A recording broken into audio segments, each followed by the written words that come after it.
TS99 news కి స్వాగతం. Bulletin ముందుగా హెడ్లైన్స్ చూద్దాం. బీజేపీ రాష్ట్ర అధికార ప్రతినిధి శ్రీమతి రాణి రుద్రమ ప్రెస్ మీట్.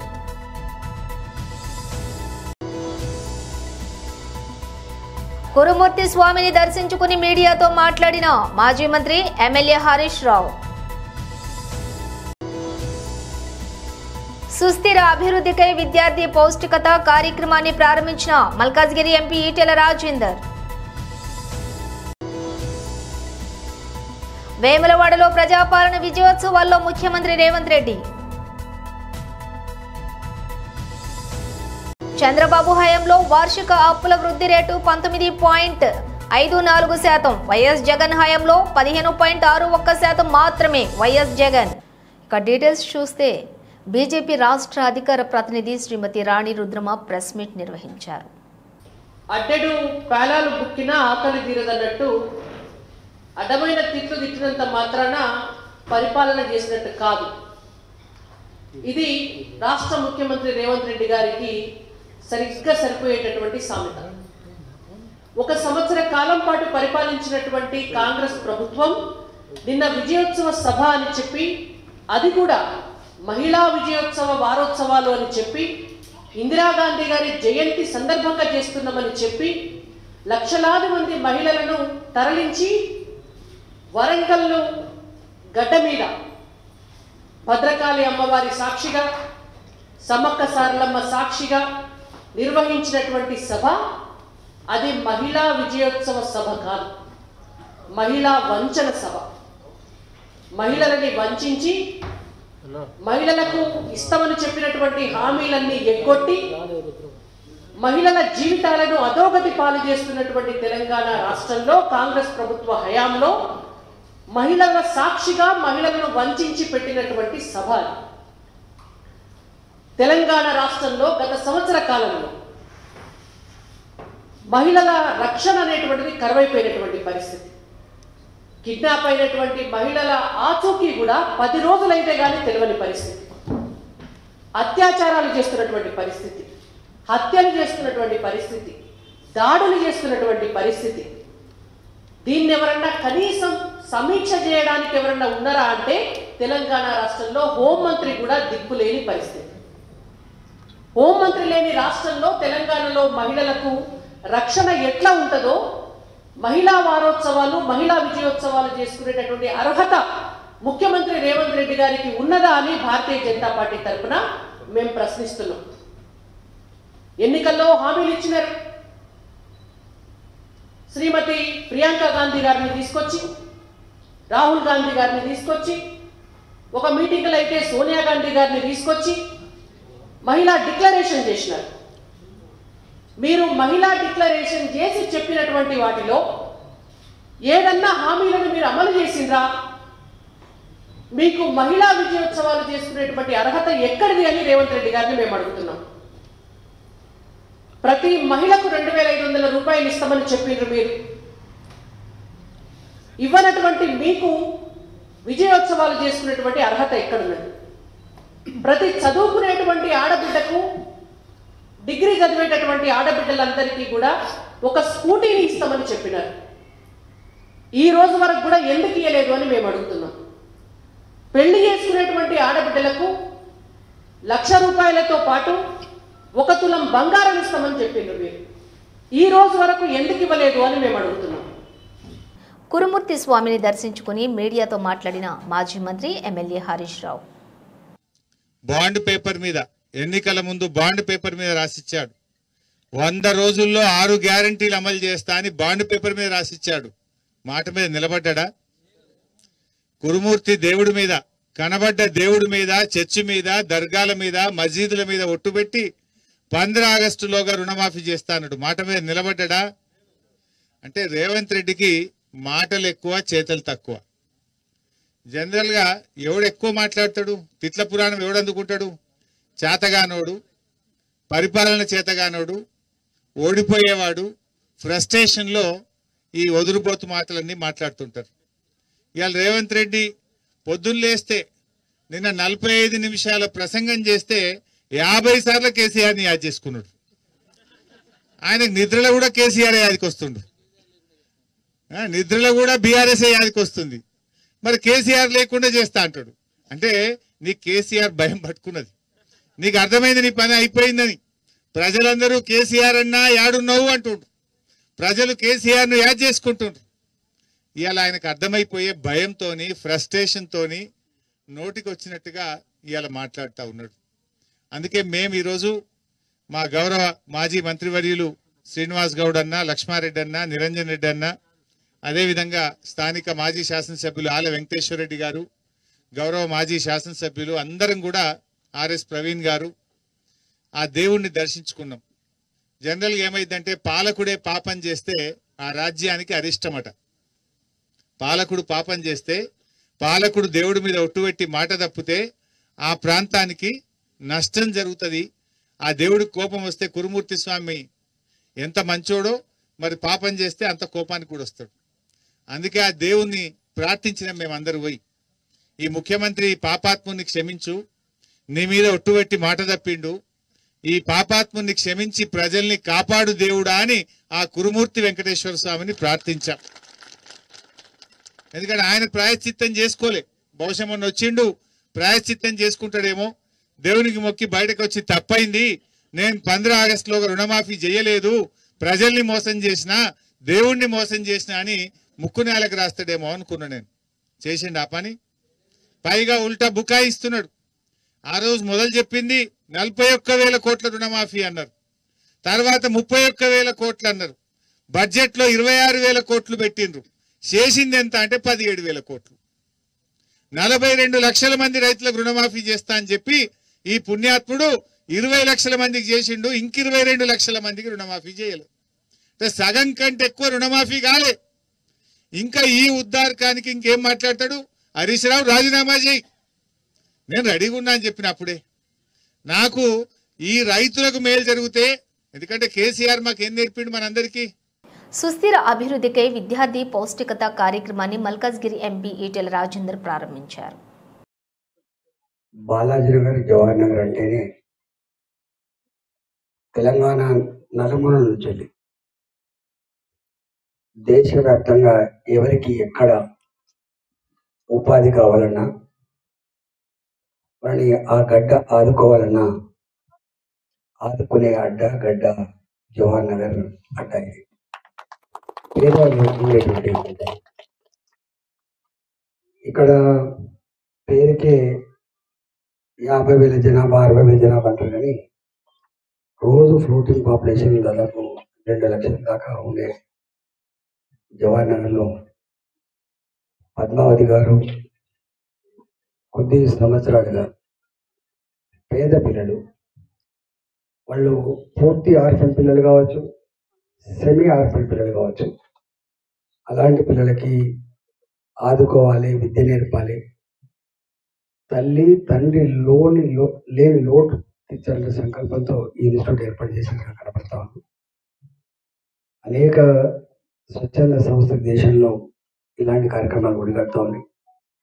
వీటి పేరిట బతికే వాళ్ళు కూడా కొంతమంది ఉండొచ్చు, కానీ మ్యాక్సిమం ఎక్కడో కమిట్మెంట్ ఉంటే తప్ప ఈ పని నిర్వర్తించలేరు. ఆమెకు అభినందనలు తెలియజేస్తాము. ఈ కార్యక్రమానికి అతిథులుగా వచ్చినటువంటి మేయర్ శారద గారు, కార్పొరేటర్ రాజ్యలక్ష్మి గారు,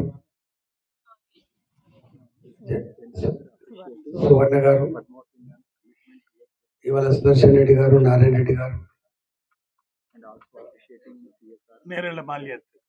బాల్యాద్రి గారు, ప్రసాద్ రాజు గారు, గౌరవ కార్పొరేటర్లు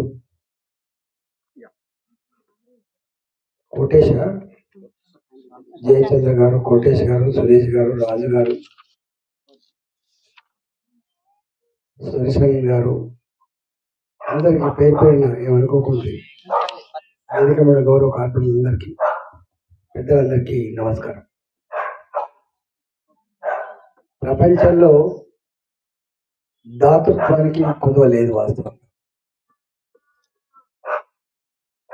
నాకు తెలిసి ప్రపంచానికి ఒక స్ఫూర్తిని సందేశాన్ని ఇచ్చిన మహనీయుడు శ్రీకృష్ణ భగవానుడు. అనేక దేశాలలో గొప్ప ఒక అంశాన్ని మానవ జాతికి అందించిన మానవుడు శ్రీకృష్ణుడు.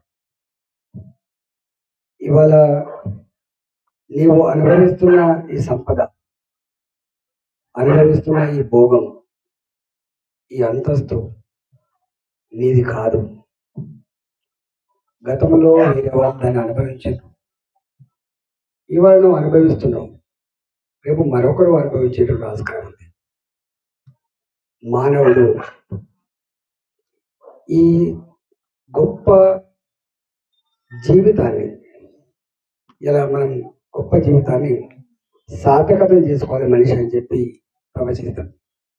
ఇంకా ఎక్కడ చనిపోయిన కాడికి పోతే ఆ గీతోపదేశాన్ని ఎప్పుడు వేస్తూనే ఉంటారు, గుర్తు చేస్తారు. నువ్వు వచ్చేటప్పుడు ఏం తీసుకొని రాలే, పోయేటప్పుడు కూడా ఏం తీసుకొని పోలేదు అని. ఇంకా ప్రసాద్ గారు ఒక మంచి పని చెప్పారు, ఏది మిగులుతుంది అంటే నువ్వు మరణించినాడు, పరంపరించినాడు, 100 మందో 1000 మందో అంతకంటే ఎక్కువ మందో అయ్యో పాపం మంచోడు బాయ్ అనేటువంటి మాట అవుతుందో గదే నీ ఆస్తి, గదే నీ ఆస్తి. వేములవాడలో ప్రజాపాలన విజయోత్సవాల్లో ముఖ్యమంత్రి రేవంత్ రెడ్డి పాల్గొన్నారు. అదేవిధంగా మిత్రులారా, కరీంనగర్ జిల్లా గురించి నేను కొత్తగా చెప్పాల్సిన పని లేదు. ఆనాడు ఈ దేశానికి దశ దిశ నిర్దేశం సూచించిన పివి నరసింహారావు గారు మంతని శాసనసభ నియోజకవర్గం నుంచి గ్రామ స్థాయి నుంచి ఢిల్లీ వరకు నాయకత్వాన్ని అందించి పరిపాలన అంటే ఇట్లా ఉండాలి, తెలంగాణ బిడ్డ పరిపాలన చేస్తే ప్రపంచమే ఆశ్చర్యపోయే విధంగా, అబ్బురపడే విధంగా దేశాన్ని అభివృద్ధి పదం వైపు నడిపిస్తాడని చెప్పిన పివి నరసింహారావు మీ బిడ్డ, కరీంనగర్ బిడ్డ అని చెప్పి ఈ సందర్భంగా మనం గుర్తు చేసుకోవాలి. వారే కాదు, పెద్దలు చొక్కారావు గారు కావచ్చు, సత్యనారాయణరావు గారు కావచ్చు, ఇలా చెప్పుకుంటూ వెళ్తే ఈ కరీంనగర్ జిల్లా నాయకత్వాన్ని అందించిన జిల్లా. ఈ కరీంనగర్ జిల్లా రైతాంగానికి సమస్యలు వచ్చినా, నిరుద్యోగ యువతకు బాధ కలిగినా ఈ కరీంనగర్ జిల్లా నుంచే ఉద్యమాలు మొదలైనవి. ఈ కరీంనగర్ జిల్లా ఉద్యమాలకు ఎప్పుడు నాయకత్వం వహించింది. సిరిసిల్ల జగిత్యాల రైతాంగ పోరాటాలు ఈ రాష్ట్రం, ఈ ప్రజలు ఎప్పుడు మర్చిపోలే. రైతుల సమస్య వచ్చినప్పుడు ఈ ప్రాంతంలో రైతాంగ పోరాటాలను మనం కళ్ళతో చూసినాం. అదే కాదు, తెలంగాణ రాష్ట్రం కావాలి, తెలంగాణ రాష్ట్రం కళ నెరవేరాలి అని ఈ ప్రాంతంలో లేచిన ఉవ్వెత్తున ఉద్యమాన్ని ఆనాడు 2004 సంవత్సరంలో శ్రీమతి సోనియా గాంధీ గారు ఇదే కరీంనగర్ గడ్డ మీద నుంచి మీకు మాట ఇచ్చిండ్రు, మీ మనసులో ఉన్న కోరిక, ఈ తెలంగాణ ప్రజల ఆకాంక్ష నాకు తెలుసు, తప్పకుండా నెరవేరుతుంది అని చెప్పి శ్రీమతి సోనియా గాంధీ గారు ఈ కరీంనగర్ గడ్డ మీద నుంచే 4 కోట్ల ప్రజలకు మాట ఇవ్వడం జరిగింది. ఆ తర్వాత జరిగిన పరిణామాలు నేను చెప్పేదానికంటే మీ పార్లమెంట్ సభ్యుడు పొన్నం ప్రభాకర్ గారు ఆ రోజు పార్లమెంటులో పెప్పర్ స్ప్రేలను అడ్డుకొని తెలంగాణ బిల్లును ఆమోదింపజేయడంలో పెద్దలు జైపాల్ రెడ్డి గారి నుంచి మొదలు పెడితే మన పార్లమెంట్ సభ్యులందరూ పట్టుదలతోని వీరోచితంగా లోక్సభలో కొట్లాడితే తెలంగాణ రాష్ట్ర బిల్లు ఆమోదం అయ్యింది. తెలంగాణ రాష్ట్ర బిల్లు ఆమోదం ఆశామాసిగా జరగలే, అల్లాటప్పగా ఎవరో ఇవ్వలే.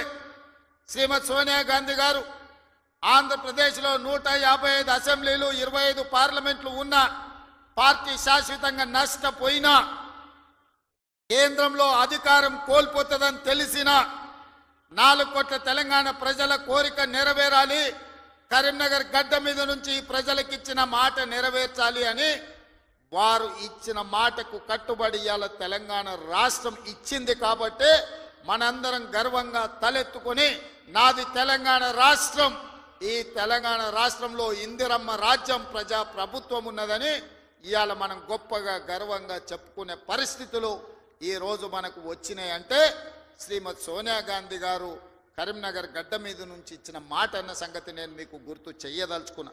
చంద్రబాబు హయాంలో వార్షిక అప్పుల వృద్ధి రేటు 19.54%, వైఎస్ జగన్ హయాంలోని 15.61% మాత్రమే. అనుభవం ముసుగు ఎందుకు? చంద్రబాబు ఇలా అప్పులు చేయడానికా? సూపర్ 6లు సూపర్ 7లు ఇవన్నీ కూడా ఎగ్గొట్టడానికి ఈ మనిషి ఒక భూతం ఉన్నట్టుగా ప్రచారం చేసే కార్యక్రమాలు చేస్తా ఉన్నాడు. వాస్తవం చెప్పాలనంటే చంద్రబాబు నాయుడు గారి హయాంలో కోవిడ్ లాంటి మహమ్మారి ఎప్పుడూ లేదు. 2 సంవత్సరాలు కోవిడ్ లాంటి మహమ్మారి వైఎస్ఆర్సీపీ ప్రభుత్వం అధికారంలోకి వచ్చిన తర్వాత మా ప్రభుత్వం హయాంలో కోవిడ్ లాంటి మహమ్మారిని చూసాం. ఎప్పుడు చూడాల. రాష్ట్రానికి సంబంధించిన వనరులు తగ్గిపోయిన పరిస్థితి, అనుకోని ఖర్చులు పెరిగిన పరిస్థితులు, ఒక విచిత్రమైన పరిస్థితి దేశంలో కాదు ప్రపంచంలోనే ఎప్పుడు చూడని కోవిడ్ లాంటి మహమ్మారి 2 సంవత్సరాలు రాష్ట్రాన్ని బట్టి పీడించింది, దేశాన్ని బట్టి పీడించింది, ప్రపంచాన్ని బట్టి పీడించింది. అయినప్పటికీ కూడా చంద్రబాబు నాయుడు గారి హయాంలో వర్సెస్ వైఎస్ఆర్సీపీ హయాంలో అప్పులు ఎవరు ఎక్కువ చేశారు, ఎవరి హయాంలో అప్పులు ఎక్కువ అయ్యాయి అని చెప్పి చూస్తే చంద్రబాబు నాయుడు గారు అధికారంలోకి వచ్చే నాటికి 1,32,000 కోట్ల అప్పు ఉంటే ఆయన దిగిపోయే నాటికి 3,13,000 కోట్ల రూపాయల అప్పులు తెగాయనంటే కంపౌండెడ్ యాన్యువల్ గ్రోత్ రేటు 19.54%. మా 5 సంవత్సరాల్లో 3,13,000 కోట్ల రూపాయల నుంచి 6,46,000 కోట్లకు మా హయాంలో అప్పులు పెరిగాయి అంటే కంపౌండెడ్ యాన్యువల్ గ్రోత్ రేట్ 15.61%. అంటే చంద్రబాబు నాయుడు గారి కంటే 4% అప్పులు తక్కువ మా హయాంలో జరిగినట్టుగా లెక్కలు క్లియర్ గా కనిపిస్తా ఉన్నాయి. అంటే ఎవరు ఆర్థిక విధ్వంసకారుడు అన్నదానికి ఇవన్నీ లెక్కలే సాక్ష్యం. 2027 గోదావరి పుష్కరాల ఘాట్ల నిర్మాణం బాధ్యత ఇరిగేషన్ శాఖదే. ఏదైతే భారతదేశంలో గంగా నది తర్వాత అత్యంత పేరుగాంచినటువంటి నది మన గోదావరి నది. అందుకే దీన్ని దక్షిణ గంగా అని కూడా మనం పిలుస్తూ ఉంటాం అధ్యక్ష. ఏదైతే 12 సంవత్సరాలకు వచ్చేటువంటి ఈ గోదావరి పుష్కరాలు ఏవైతే ఉన్నాయో, మరి బృహస్పతి ఒక్కొక్క ఏడాది ఒక్కొక్క రాశిలో ఉంటూ సింహరాశిలోకి ప్రవేశించినప్పుడు ఈ 12 సంవత్సరాలకు ఒకసారి పుష్కరాలు మనకు వస్తూ ఉంటాయి అధ్యక్ష. ఏదైతే ఈ యొక్క 12 సంవత్సరాలకు వచ్చేటువంటి ఈ పుష్కరాలు మరి ఒక్క ఏడాది ఉన్నప్పటికీ అందులో మొదటి 12 రోజులు ఆది పుష్కరాలుగా, తర్వాత ఆఖరణ వచ్చేటువంటి 12 రోజులు అంత్య పుష్కరాలుగా మనం పిలుస్తూ ఉంటాం అధ్యక్ష. ఈ రకంగా ప్రతి నిత్యం కూడా వేదంలా ఘోషించేటువంటి గోదావరి నది పుష్కరాల్లో మరింత దైవత్వాన్ని పొందుతుందనే విషయాన్ని కూడా మనం చూస్తున్నాం అధ్యక్ష. అటువంటి పుష్కరాల్ని అత్యంత ఘనంగా నిర్వహించాలి, భక్తి శ్రద్ధలతో ప్రజల విశ్వాసాలకు అనుగుణంగా నిర్వహించాలనేటువంటి ఆలోచనతోటే గతంలో ముఖ్యమంత్రిగా చంద్రబాబు నాయుడు గారు ఆ రోజు 2003 సంవత్సరంలోను అదేవిధంగా 2015 సంవత్సరంలోను కూడా ఈ యొక్క గోదావరి పుష్కరాలను అత్యంత ఘనంగా మన రాష్ట్రంలో నిర్వహించినటువంటి పరిస్థితి కూడా మీ దృష్టికి తీసుకొస్తున్నాను అధ్యక్ష. అదేవిధంగా రేపు 2027లో వచ్చేటువంటి గోదావరి పుష్కరాలకు కూడా మరి ఇప్పుడే గౌరవ సభ్యులు చెప్పినట్లుగా మరి అది ఒక్క ఇరిగేషన్ శాఖకు సంబంధించినటువంటి మాత్రమే కాకుండా, ఎందుకంటే ఇరిగేషన్ శాఖకు సంబంధించి ఏవైతే ఆ యొక్క గోదావరి నది ప్రాంతంలో వచ్చేటువంటి ఘాట్స్ ఏవైతే ఉన్నాయో అవి పంచాయతీరాజ్ నుంచి కానీ లేదా అక్కడ మున్సిపల్ అడ్మినిస్ట్రేషన్ నుంచి కానీ వచ్చేటువంటి ప్రతిపాదనలు ప్రకారం ఘాట్స్ నిర్మాణం చేయడం వరకు కూడా ఇరిగేషన్ శాఖ బాధ్యత తీసుకుంటారు అధ్యక్ష. మిగిలినటువంటి ఏవైతే ఇప్పుడు సభ్యులు చెప్పినటువంటి లా అండ్ ఆర్డర్ కానీ, అదేవిధంగా మరి drinking water, food, sanitation, mobile health clinics, traffic and control arrangements, security, electricity, cultural programmes, internal roads, ఇవన్నీ కూడా అన్ని డిపార్ట్మెంట్లో లింక్ అయి ఉంది అధ్యక్ష. ఖచ్చితంగా ఇవన్నీ కూడా గౌరవ ముఖ్యమంత్రి గారు చంద్రబాబు నాయుడు గారు ఆధ్వర్యంలో అధ్యక్షతన అన్ని డిపార్ట్మెంట్స్ తోటి కూడా ఒక రివ్యూ మీటింగ్ తీసుకుని గౌరవ సభ్యులు చెప్పినట్లుగా, ఎందుకంటే వాస్తవం అధ్యక్ష లాస్ట్ టైం కూడా 2015లో ఒక 4 నెలల ముందే ఆ ఘాట్స్ ప్రతిపాదన రావడం జరిగింది అధ్యక్ష. ఆ 3-4 నెలల్లోనే టెండర్స్ పిలిచి వర్క్స్ కంప్లీట్ చేయడానికి దాంట్లో నాణ్యత కానీ ఇతరత్ర ఇబ్బందులు కూడా కొన్ని తలెత్తిన మాట వాస్తవం. అంచేత అటువంటి పరిస్థితులు తలెత్తకుండా ఈసారి ఖచ్చితంగా మరి ముందుగానే ముఖ్యమంత్రి గారి సమక్షంలో ఏర్పాట్లు చేస్తామని మీ ద్వారా కూడా మరి తెలియజేసుకుంటూ, అదేవిధంగా భక్తి శ్రద్ధలతో గోదావరి పుష్కరాలు నిర్వహిస్తూ ఏదైతే గోదావరి హారతి కూడా అధ్యక్ష, ఎందుకంటే ఆ రోజు 2015 నుంచి ఈ యొక్క ప్రతి రోజు కూడా సాయంత్రం గోదావరి హారతి ఆ రోజు ఆంధ్రప్రదేశ్ ప్రభుత్వం మరి చేపట్టింది అధ్యక్ష. ఏదైతే 75% దేవాదాయ శాఖ, అదేవిధంగా 25% బుద్ధవరపు చారిటీ వాళ్ళు ఎవరైతే ఉన్నారో వాళ్ళ ద్వారా ఆ యొక్క గోదావరి హారతి నిర్వహిస్తున్నాం అధ్యక్ష. దురదృష్టం ఏంటంటే మొన్న 2021 సంవత్సరంలో ఈ ప్రభుత్వం వచ్చిన తర్వాత దానికి నిధులు విడుదల చేయకుండా వైసీపీ ప్రభుత్వం చెత్తపై పన్ను వేసిందని, అయితే చెత్తను మాత్రం ఎత్తలేదని ముఖ్యమంత్రి చంద్రబాబు ఎద్దేవా చేశారు.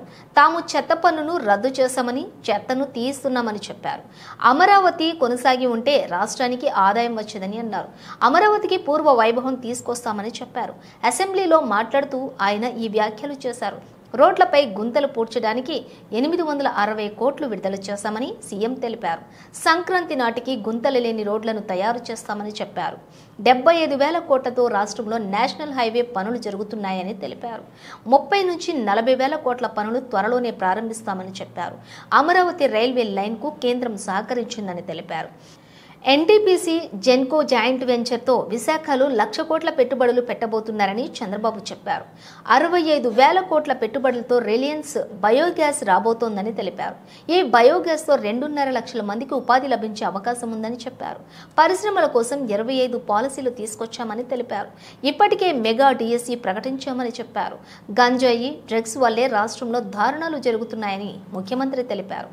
మాదక ద్రవ్యాల నిర్మూలనకు కఠిన చర్యలు తీసుకుంటామని చెప్పారు.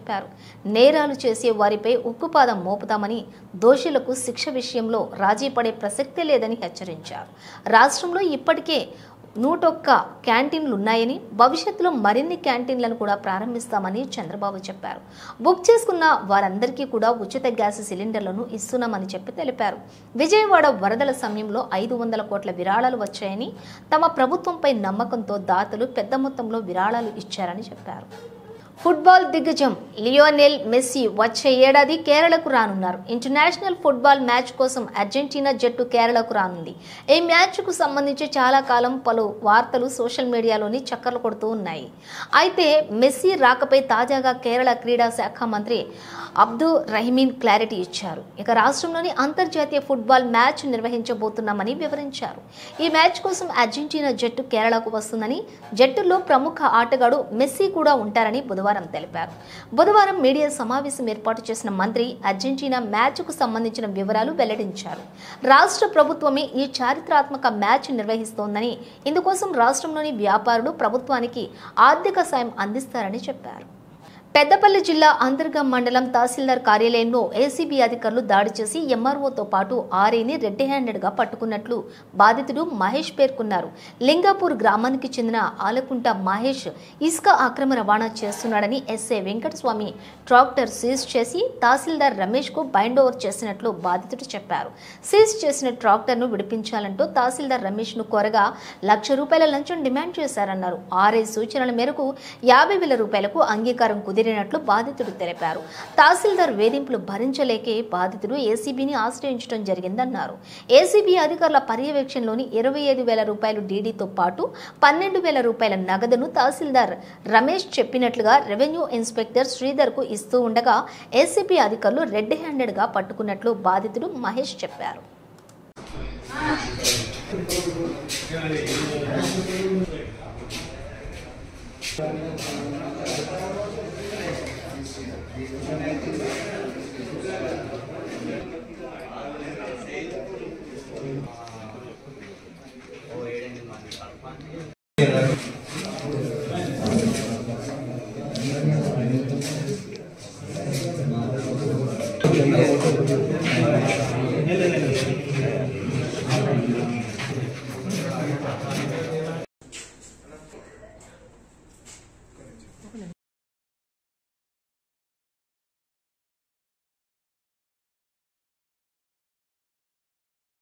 లింగపూర్ గ్రామంలో బండి దొరికింది సార్. ఎస్ఐ గారికి దొరికితే ఎంటీ బండి తీసుకొచ్చి పోలీస్ స్టేషన్లో పెట్టింది సార్. పెట్టి కేసు రాసి బ్యాండ్ ఓవర్ చేసింది సార్. మన మండలం మండలంలో తీసుకొచ్చి ఎంఆర్ఓకి అప్పచెప్పింది సార్. అప్పచెప్పి బ్యాండ్ ఓవర్ చేసుకున్నారు సార్. చేసుకున్నాలే మళ్ళీ 2 రోజులు గ్యాప్ ఇచ్చి ఫైల్ ఎంఆర్ఓ ఆఫీస్కి పంపించిన రిలీజ్ ఆర్డర్ తీసుకోరా అని చెప్పి ఎస్ఐ గారు చెప్పింది సార్. పోయినాలే ఇక్కడ తహసీల్దార్ దగ్గరికి ఎంఆర్ఓ ఆఫీస్ కాడికి వచ్చినాలే ఎంఆర్ఓ ₹1,00,000 పైన అని చెప్పి నాతో మాట్లాడింది సార్. మాట్లాడినాలే బతలాడినా సార్. రిక్వెస్ట్ చేసిన సార్. రిక్వెస్ట్ చేస్తే 75,000 అన్నాడు సార్. మళ్ళీ రిక్వెస్ట్ చేసిన సార్. రోజు రిక్వెస్ట్ చేసుకుంటా దండం పెట్టుకుంటా కాలు మొక్కుంటా రిక్వెస్ట్ చేస్తే 50,000 అన్నాడు సార్. 50,000 అన్నట్టుగా అస్సలు ఇంటలేడు సార్. ఎంత చెప్పినా కానీ దండం పెడతా కాలు మొక్తా అస్సలు ఇంటలేడు సార్. ఇంటకపోతే దారంలో శివరాను 12,000 మాట్లాడినట సార్. దారంలో శివరం 12,000 కడితే ఆయన నేను 12,000 కట్టినా మహేష్ నేను మాట్లాడతా అంటే. బులెటిన్ ముగించే ముందు హెడ్లైన్స్ మరోసారి. బీజేపీ రాష్ట్ర అధికార ప్రతినిధి శ్రీమతి రాణి రుద్రమ ప్రెస్ మీట్.